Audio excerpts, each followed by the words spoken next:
va utiliser le deuxième modèle le plus utilisé. Donc, je vais retourner dans graphiques recommandés, tous les graphiques. Et cette fois-ci, je vais prendre le deuxième modèle en courbe. Prenez à chaque fois le premier modèle. Donc, je sais le modèle et je fais OK. Donc là, pareil, pour l'instant, je vais le mettre au centre. Je vais travailler un peu dessus. Je n'oublie pas de l'agrandir en cliquant sur majuscule pour garder les proportions.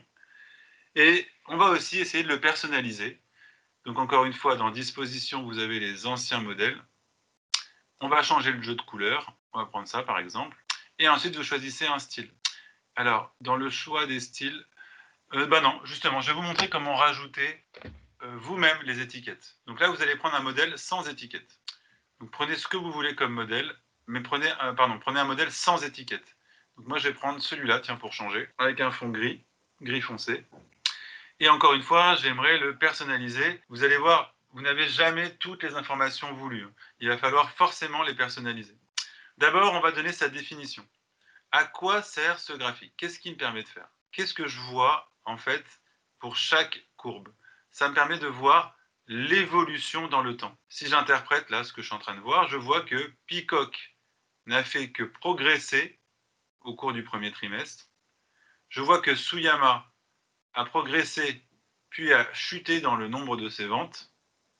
Et je vois que Davolio, c'est plutôt un représentant qui est constant dans ses ventes. D'accord? Donc on a vraiment trois courbes différentes. Une progression, progression plus chute et des ventes constantes. On ne le voyait pas forcément ici. Hein.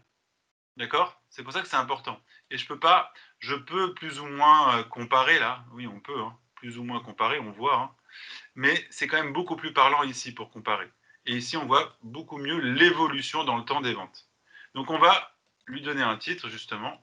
Les graphiques en courbe, ça va vous servir à montrer une évolution dans le temps des ventes. Si on vous demande, encore une fois, la question que vous pouvez avoir, par exemple, c'est nous voudrions voir une évolution dans le temps des ventes pour ces trois représentants. On va vous proposer plusieurs graphiques. Vous choisissez le graphique en courbe. D'accord? Alors, on va le personnaliser un tout petit peu en ajoutant, par exemple, juste la valeur des ventes. J'aimerais au moins rajouter ici les ventes. Alors, pour ça, vous allez cliquer donc où vous voulez en fait. Vous pouvez cliquer sur le bord du graphique ou sur une des données, peu importe. Je vais vous montrer en cliquant sur le bord. Et on est d'accord, je n'ai pas la valeur des ventes. J'aimerais rajouter cette valeur. Et bien, je vais aller dans ce bouton. Donc ça vous permet de le personnaliser encore plus, hein, le graphique. Vous pouvez carrément ajouter vous-même vos éléments. Vous avez beaucoup d'options. Étiquette, titre, on peut le déplacer. On peut mettre un titre sur les axes. Donc tout ça, il faut le savoir. Hein. On peut rajouter un petit tableau en dessous. Nous, ce qu'on veut, c'est rajouter des étiquettes. Alors regardez, passez sur les différents modèles. Vous avez différentes possibilités. Essayez de trouver un affichage avec les données qui ne se superposent pas. Alors je regarde, je crois que le mieux c'est celle-là. Mais quoi qu'il arrive, je vais prendre en dessous en fait. Ouais, je vais prendre en dessous. Par contre, quoi qu'il arrive, j'en ai deux qui se chevauchent ici. On va voir comment on peut les modifier manuellement. Donc là, parfait. J'ai pour chaque couleur la référence. Ça, c'est très bien. Je sais, grâce à la légende, de qui on parle. Et en plus de ça, j'ai la valeur des ventes. J'ai juste ici un petit souci où ça se superpose. Et bien, vous avez la possibilité de cliquer sur la donnée et de la déplacer vous-même. Donc là, je déplace 290 et pareil, 300, je pourrais déplacer ici. J'ai aussi le droit de faire ça. D'accord? Je peux aussi déplacer manuellement. Donc là, encore une fois, on a vu une nouvelle manière de personnaliser son graphique en utilisant, vous avez vu pour l'instant, je n'ai utilisé que le menu création graphique pour faire tout ça. Et le volet de droite, hein, bien sûr. Là, pareil, je pourrais changer la couleur des courbes. Donc par exemple, la turquoise, j'en veux plus. Je fais un simple clic dessus. Je vais changer la couleur du trait en mettant par exemple du rouge et c'est réglé. Ça vous le change aussi dans la légende. Alors, on va réduire la taille. Je vais le mettre aussi à côté pour l'instant. Et on va passer au troisième graphique le plus demandé en entreprise et à l'ICDL. On appelle ça le graphique en secteur, secteur ou camembert. Vous allez avoir les deux termes. Donc, secteur, camembert, vous verrez même le nom, le terme anneau. Je retourne dans insertion et je vais cette fois-ci donc utiliser, donc je retourne sur graphique recommandé ou suggéré, je retourne dans tous les graphiques et cette fois-ci vous allez prendre le troisième modèle et j'ai une erreur. Donc j'ai fait exprès de faire ça, il y a une petite erreur. Qu'est-ce qui s'est passé? En fait, quand on crée un graphique, donc ça c'est très important ce que je dis parce que sinon vous allez vous retrouver très souvent avec un petit souci, vous n'allez pas comprendre l'interprétation de votre graphique. Il faut que je vous explique en fait ce qui s'est passé.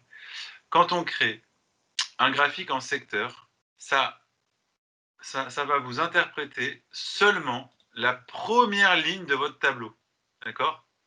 Vous avez vu ici, ça s'appelle Peacock. En fait, il m'a représenté les ventes seulement de Peacock.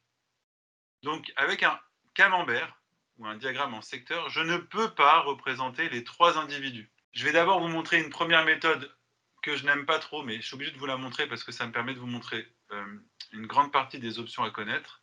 Et après, je vous montrerai une autre méthode. Donc, comment je peux garder un graphique en secteur et représenter les trois individus? Je vais devoir, pour ça, transformer mon graphique. Donc, on va cliquer sur le bord du graphique. Donc ça, c'est une question qui tombe à l'ICDL. Donc, je vais sur Création. Vous allez avoir ce menu qui sera ouvert. Et on va vous dire, modifier le graphique, transformer ce graphique en anneau, par exemple. Donc ici, regardez, vous avez un bouton qui s'appelle Modifier. Donc tout se fait depuis Création. Je vais cliquer sur Modifier le graphique. Et au même niveau, là, dans la même catégorie, vous avez le tout dernier modèle qui s'appelle Anneau. Donc cliquez dessus et vous validez. Alors, je vous dis tout de suite, c'est à éviter. Mais je vais quand même vous montrer comment on peut le personnaliser pour le rendre un peu plus lisible. Mais il faut vraiment éviter d'utiliser les anneaux sous cette forme-là, parce qu'on est d'accord, ça ne parle pas beaucoup. On a du mal à comprendre ce qui se passe en fait. On va quand même essayer de le personnaliser pour vous montrer des options. Dans un premier temps, comme d'habitude, vous regardez disposition, couleur et ensuite style. Alors moi, je vais utiliser un modèle sans les pourcentages, donc sans rien, et on va les rajouter. Donc à chaque fois, je mets un temps fou à trouver. On va prendre celui-là. Donc ça, là, je vous laisse choisir le modèle que vous voulez, peu importe. Essayez juste, non, prenez un modèle, pardon, quand même sans étiquette. Je vais vous montrer comment les rajouter encore une fois. Alors, depuis tout à l'heure, je suis embêté. C'est qu'en créant ce graphique, eh ben, je vois que j'ai des codes de couleurs. Je vois que le rouge, c'est janvier. Je vois que février, c'est en violet. Et je vois que mars, c'est en jaune. C'est très bien. Mais par contre, je ne sais pas du tout à qui appartient telle ou telle donnée. À quel vendeur ça représente. Ça m'indique les informations de quel représentant. Je ne sais pas. J'en ai aucune idée. Donc, je vais essayer de personnaliser tout ça en ajoutant d'abord, par exemple, les étiquettes. J'aimerais bien rajouter le nom du vendeur sur le cercle extérieur, le nom du vendeur sur le cercle du centre intérieur, et idem pour le cercle intérieur. Donc, comment je peux rajouter tout ça? On l'a fait tout à l'heure. On va rajouter des étiquettes. Donc, je clique encore une fois, par exemple, sur le bord du graphique. Je me mets sur le bord. Je vais dans Ajouter, Étiquette. Donc n'oubliez pas, c'est dans Modifier le type de graphique et je transforme mon diagramme en secteur en diagramme en anneau. D'accord? Je peux tout à fait, par exemple, le rechanger et mettre en barre. Ça, c'est à vous de voir. On va vous demander de le modifier. Il faudra choisir le bon modèle. Donc moi, je vais reprendre anneau. Et dans cette version, qu'est-ce que j'avais fait juste après? J'avais rajouté les valeurs. Alors j'avais pris par défaut, regardez dans étiquette, donc ajouter un élément graphique, étiquette, et j'avais choisi l'option par défaut. Vous allez voir, on va le personnaliser parce que là, ce n'est pas suffisant pour moi. Là, j'ai la valeur de la vente. C'est pas mal. Ça me rappelle un petit peu ce que j'ai fait avant.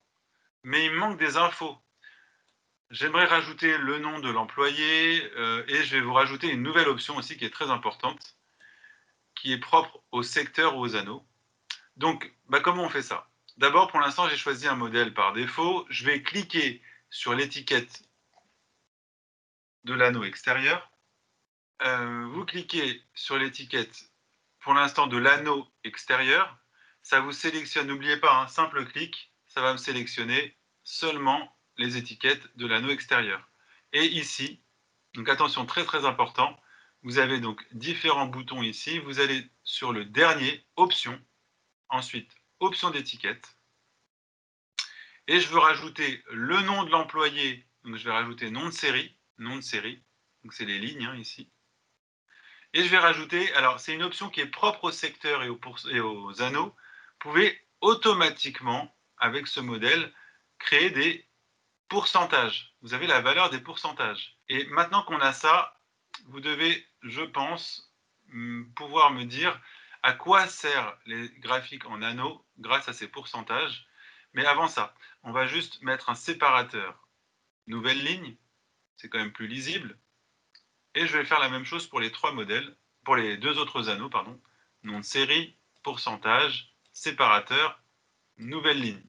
Ça, c'est comme tout à l'heure. Quand on a rajouté les informations, ici, nom de série, valeur, pourcentage, et vous mettez un séparateur nouvelle ligne. Je fais la même chose pour le dernier cercle, nom de série, pourcentage, et je sépare toutes ces informations par une nouvelle ligne.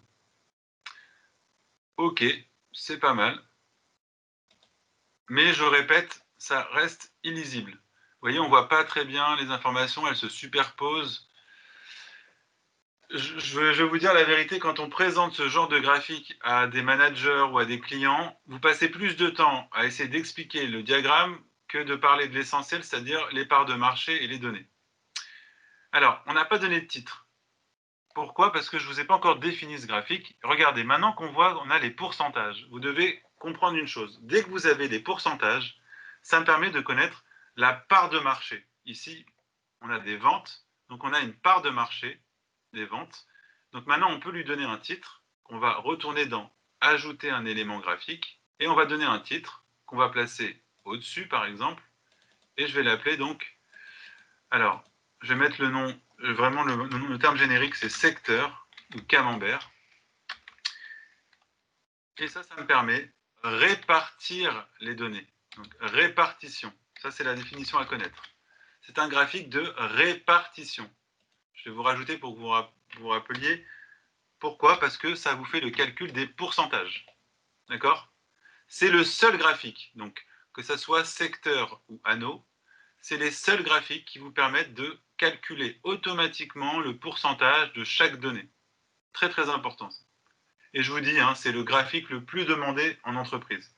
Alors oui, bien sûr, on ne voit pas forcément l'évolution et la comparaison, mais c'est quand même le plus demandé par les managers, tout simplement parce que vous avez les pourcentages. D'accord? Ils adorent voir les parts de marché. Mais là, c'est pratique parce que vous avez un tableau de vente. Dans d'autres cas, il faudra, je ne sais pas moi, comparer des stocks. Donc, il vaut mieux utiliser l'histogramme. Et pareil, donc l'évolution des ventes, c'est aussi très parlant pour un tableau de vente.